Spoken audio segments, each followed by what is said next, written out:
Have you seen that slide? Yeah, used in many presentations. It's the one that shows how long it took different technologies to get to 50 million users. It's got at one extreme the telephone, which took 75 years. It's got all these others. And then right at the end, quite recently, there's Pokemon Go, which took an incredible 19 days. It's a sign of our times. It's a moment in the 21st century where kids, young and old, are hiding and running around in parks, armed only with their smartphones, trying to capture imaginary objects. 50 million, 19 days, a reflection of our times. It tells us that with technology and with connectivity, ideas can spread really quickly. Both ideas that are worth spreading and perhaps a few that are not. The facts are, and you all know this, digital technology has completely transformed our lives in so many ways. With the smartphone, what can't you do? Dooku, you can order that sandwich now. We have voice, we have PCs, we have smart watches that can measure our heart rate. And clearly, we now have smart cars that can measure our emotions. But actually, whilst we've seen all of that changing and transforming our lives, if you take a moment and if you take a step back, you start to see a little bit of a concerning disconnect.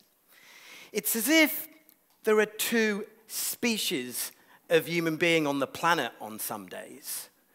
Over here, millennials, many of you in the room, writing code, growth hacking, agile, watching Gary Vaynerchuk videos. And then certainly from where I come from in industry, we grew up with kind of strategy and operations and a waterfall way of doing things. There is a disconnect. For me, this came to life earlier this year when Mark Zuckerberg walks into Congress. It was going to be a big time for him. All the cameras were focused on him. And of course, what really happened, what was the real news story, was the fact that hardly any senators had any sense of what the internet really was. It was a tough few days for Zuckerberg, do you remember? And there was that one moment where you saw this smile, where a certain senator leant forward and said, "So, how does Facebook make money?" And he said, "We sell ads, sir." There is a disconnect. How do you think our politicians would fare in Canberra asking if they were asked the same questions?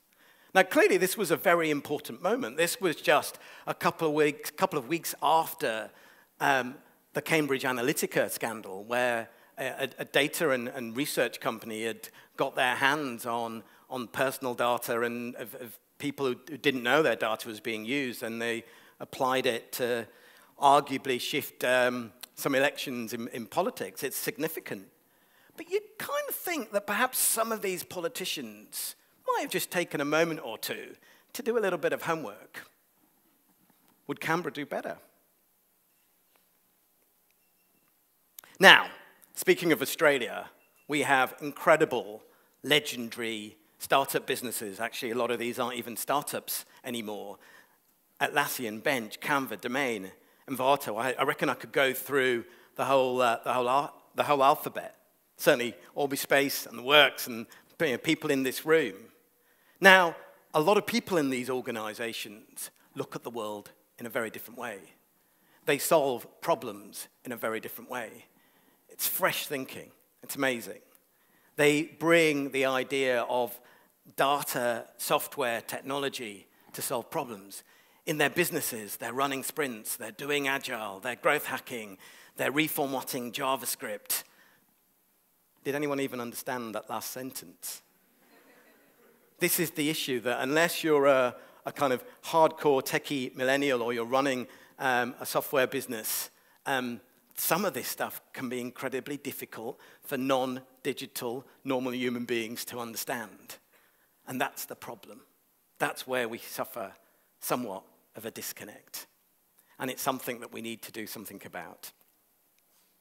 Now, it's not only something that has changed organizations, digital transformation, digital disruption has started to change significantly professions. Marketing was where I started my career, and I know there are many folk and experts in the room who know a little bit about this topic. And this particular quote, there are many that lay claim to it, but I'm going to give it today to William Heskett Lever, who was around, set up a business in the late 19th century and into the 20th century, and that business was Lever Brothers, that evolved into the global business that is Unilever. And this quote is still used. I mean, I literally heard it last week. Half of my marketing isn't working, I just don't know which half. But what I would say in the 21st century and in 2018 is perhaps there's a different mantra.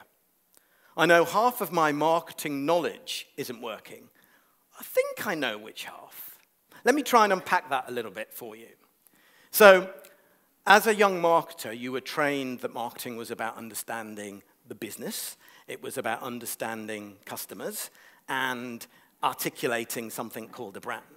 And you would explore all of that, often try and find a connection, and that would be an insight, some new discovery about your consumers and your customers. And you would take that and make that into an idea, and you might make advertising, and you might buy media, and you might run promotions, and life was, oh, so easy. But now, you put out a brand. You don't even control it anymore. We've heard so much already about social media. You guys are already on Insta, on Facebook, elsewhere. Actually, you're in control of the brand. What that means is if you've grown up in the old world, it's kind of a struggle. It's a whole new skill set of how does all this technology and social media work. But more fundamentally, it's a shift in mindset. It is literally as if half of what I learned, I may as well throw in the bin because I need to start again. This is part of the problem around this disconnect, and it's something that we need to tackle.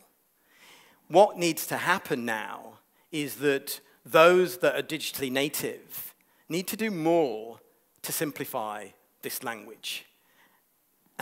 It's not just about the language, it's also about how digital is changing the way we do things. I said earlier that traditionally you were taught to build stuff in a waterfall way. You'd kind of figure out what you were going to build, and you would build it. And now, in this technology world, you put out an app. Dooku was thinking about that. You're featuring quite a bit, mate. But apps are alive. You know, I take out your phone, look at any app, look at the version history. They're changing all the time. You're using the market to modify them and evolve them. This is a new way of doing things. Digital natives need to simplify their language, need to better explain the processes. And the digital newbies, people like the professor's neighbor, need to do more to lean forward. Yes, they need to watch more TED, absolutely. But they need to read more, they need to watch more, and I think there's even more that we can do to help make this disconnection between the two extremes. If now is, as some have described it, the fourth industrial revolution or the fourth revolution for society, if now is the time that some have described as the next phase of human evolution, if now is the time where computer code is a universal language that we can all speak, well then let's not just keep that to the kids that are in universities or the folk that are lucky enough to be in business. Let's make that universal and give everyone access to this. Now, how might we go about doing this? I think we need a movement. I think we need to do more to make that connection. I have 3 ways, I believe, in which we could take this forward. Now, one is the idea of internships. Familiar, I guess, to a lot of this room. As I walked into this building this morning, I came through reception and there was this room and it said internships. But this isn't internships for 20-somethings and university graduates. Actually, what about internships that are for 40-year-olds and for 50-year-olds? What about internships for those that are less privileged? What about particular racial segments that need it? There's an opportunity to take that idea of an internship and turn it on its head. And it's quite funny because, and paradoxical in some ways, because the concept of an internship was frankly invented by digital companies. Two great examples here. There was a great film, I think it was 2003. Some of you may have seen it, The Internship, with Owen Wilson and Vince Vaughn. And if you remember, those of you who saw that film, the story there was how you got a better outcome when you got the best of both. You had the sharp, bright kids coming into the Google campus, and you had these two older guys who didn't understand code, but they had some experience of life, and they also had some hustle. And it was the combination of the two that brought the whole team forward. You remember that? And more recently, De Niro and Hathaway in The Intern, she being the quintessential founder, cycling around the office like many budding entrepreneurs in this room, and he being the gray-haired, wise guy who actually helped ground her. Now, I'm hoping there could be a sequel where De Niro's running sprints and writing C++. Who knows? But you saw, again, it was about the best of both. And if we could have environments where, like I say, 40, 50-year-old, anyone could walk into the digital department of a university department, of a charity, of a startup, and just spend a couple of days doing what I call asking the stupid questions and finding out how things work. How magical might that be? And what it could do is start to change the dialogue. It could start to make us better connected. Second idea is the notion of reverse mentoring. Many of you probably have mentors in this room. There might be some mentors who have mentees, if I've got the expression right. Industry, a couple of years ago, because of the advent of digital transformation, started turning that on its head. And I know many executives who are in their 40s and 50s and beyond who will have a 23-year-old come in and explain how this new functionality on Instagram might work. But I'd like to see that go further. I'd like to see that in sport clubs. I'd like to see that happening in supermarkets. I'd like to see that happening in universities, where the technology knowledge of a 25-year-old is something that can be discussed with a 50-plus professor, because actually, even academia, as you will testify, is going through its own transformation. That cross-fertilization will deliver better outcomes. And there's community training. I've come across many organizations, from those that are as big as Google to advertising technology companies and bespoke training companies that deliver digital training. They make their money by giving that digital training to other companies. What if they took that out into broader society, taught seniors, taught the underprivileged? Imagine the impact that could have, both on society as a whole, on the economy, on innovation in Australia, or in any country. It could be powerful. So I leave you with some final thoughts. If we're truly passionate about gluing back our species and finding a common voice, and we need to, right? Think about Zuckerberg and Congress. You see the disconnect. We see it everywhere in all walks of life.